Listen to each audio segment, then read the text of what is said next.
My name is Rachel Coleman and I'm 29 years old. 4 days after my son was born, I sat in my in-laws' dining room holding him against my chest, still sore, still exhausted, still running on the kind of sleep deprivation that makes the whole world feel slightly underwater. My husband, Marcus, sat beside me, his hand resting on my knee, the two of us waiting for what we thought was a simple family dinner to welcome our baby. What I didn't know yet was that this dinner had been planned for one reason only, and it had nothing to do with celebration. Marcus's mother, Eleanor, had barely looked at the baby since we walked in. She kept glancing at her husband, Gerald, like she was waiting for a cue, like the two of them had rehearsed something in the car. Gerald sat at the head of the table, his wine glass untouched, his eyes moving between me and the baby with an expression I couldn't quite place at the time but would understand completely within the next 10 minutes.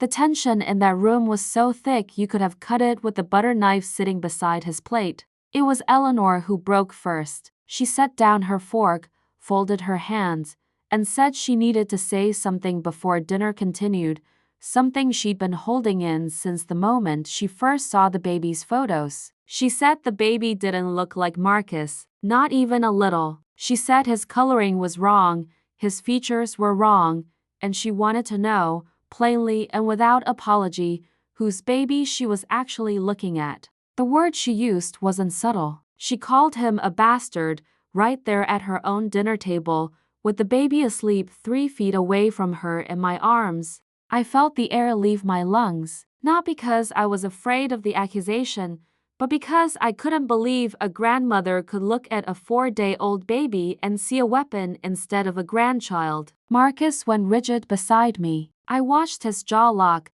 the same way I imagine anyone's jaw locks when they hear something so absurd it takes a second to even register as real. He asked his mother to repeat what she just said, not because he misheard her, but because some part of him needed her to hear it out loud a second time and understand exactly what she was accusing his wife of. Eleanor didn't back down. If anything, she leaned into it. She said the family had a right to know before any decisions were made about the trust, about inheritance, about what her grandson would or wouldn't be entitled to. And that's when I understood what this dinner actually was. This wasn't a family gathering. This was an ambush disguised as a celebration, timed perfectly for 4 days after childbirth, when I was too tired and too raw to defend myself the way I might have on any other night of my life. Gerald finally spoke, his voice calm in a way that somehow felt worse than shouting. He said the family trust, the one that had supported 3 generations before Marcus, required, in his words, absolute certainty about bloodline before any child could be named a beneficiary. He said it like he was reading from a legal document instead of talking about his own grandson. He said until that certainty existed, the baby's name would not be added to any paperwork, would not be considered for the trust, would not be treated as family in any official capacity. I sat there frozen, my son sleeping peacefully against my chest, completely unaware that the people sitting across from him had just decided, out loud, in front of both his parents, that he might not be worth claiming. I looked at Marcus, waiting for him to say something, anything, to shut this down immediately. But for one long, terrible moment, he said nothing. He just stared at his parents like he was trying to figure out if these were actually the same people who had raised him. Then Eleanor said the words that changed everything. She said she wanted a paternity test done immediately, before another cent of the family's money went toward a child who might not even carry the family name honestly. She said it so casually, like she was asking for the salt to be passed, like she hadn't just insulted her son's marriage and threatened to erase her own grandchild from the family in the same breath. I felt something inside me go very still. Not panic, not fear. Something colder and steadier than either of those, because unlike Eleanor, I already knew exactly what a paternity test would say. I had known since before my son was even born,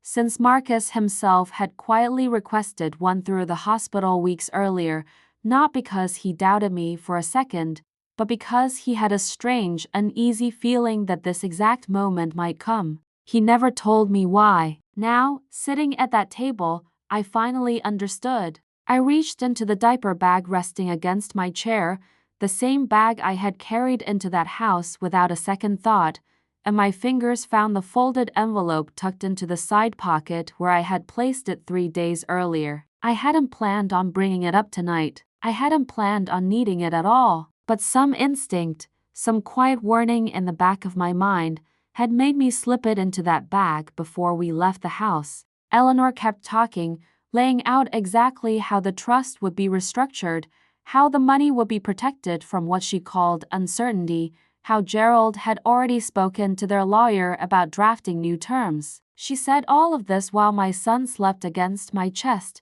innocent, unaware, already the subject of a financial war he hadn't asked to be born into.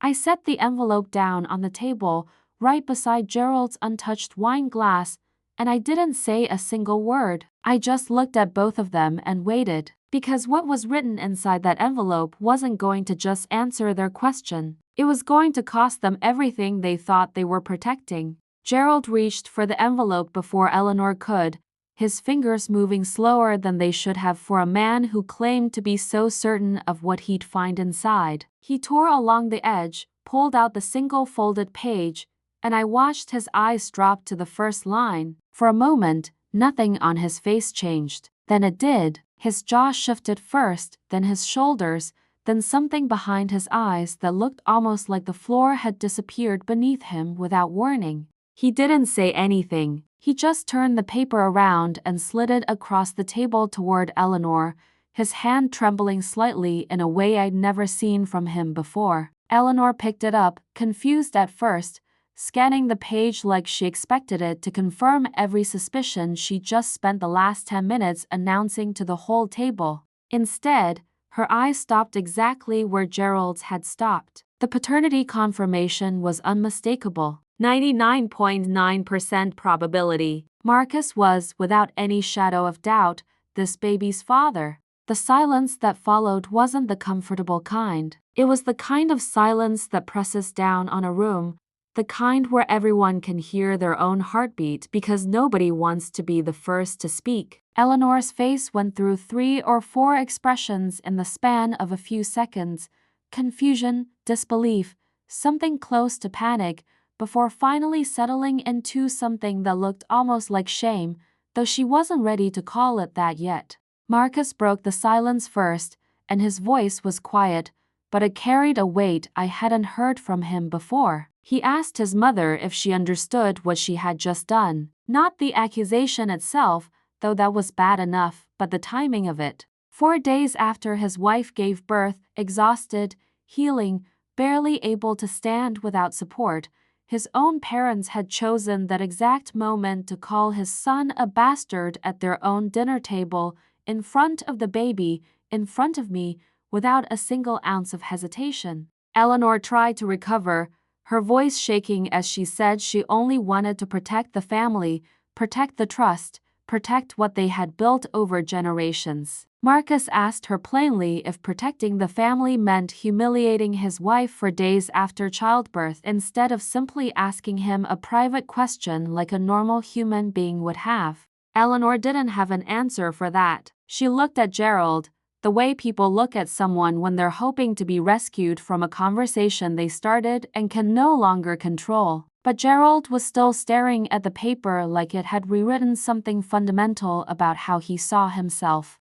Gerald finally spoke, his voice quieter than before, and he said this had never been about doubting Marcus specifically, that it was simply protocol, simply caution, simply protecting what the family had worked so hard to build. Marcus cut him off before he could finish. He said protocol didn't require calling a newborn a slur at a dinner table. Protocol didn't require ambushing a woman for days after surgery. What his parents had done wasn't caution. It was cruelty wearing the costume of responsibility, and he wasn't going to sit there and let them relabel it as something reasonable. I sat quietly through most of this, my son still sleeping against my chest, undisturbed by the fact that the people across from him had just tried to erase him from their family in the same breath they used to sip their wine. When I finally spoke, I kept my voice level, though my hands were shaking under the table. I told Eleanor that I understood grief does strange things to people,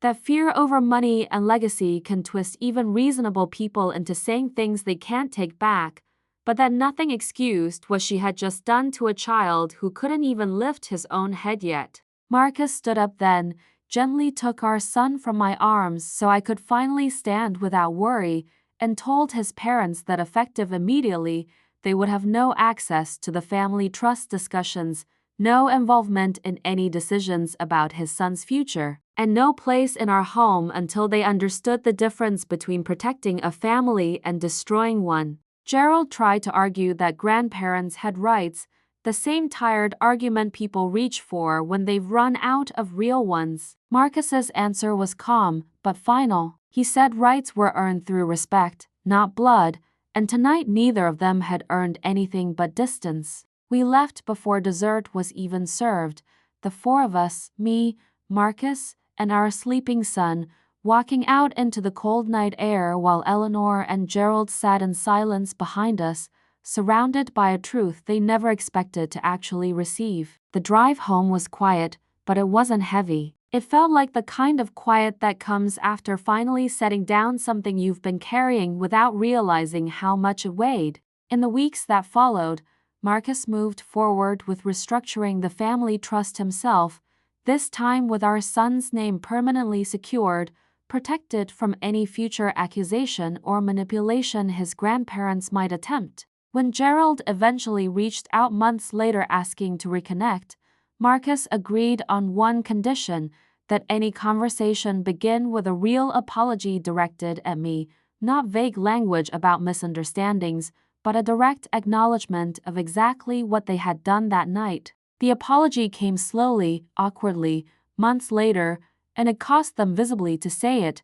which is the only reason I believed it was real. We didn't rush back into closeness. Trust doesn't rebuild in a single dinner. It rebuilds in the small moments afterward, in respected boundaries, in showing up the right way over and over until actions finally start to outweigh the damage words once caused. My son is older now, and he'll never know how close he came to being erased from a family over nothing but fear and suspicion. But I know, and Marcus knows, and that shared memory has made our marriage stronger than almost anything else could have, because sometimes the people who are supposed to protect you the most end up teaching you exactly who's willing to fight for you when it actually matters. If this story moved you even a little, hit that subscribe button right now, because there are so many more stories like this one waiting for you. Real, raw, and unforgettable.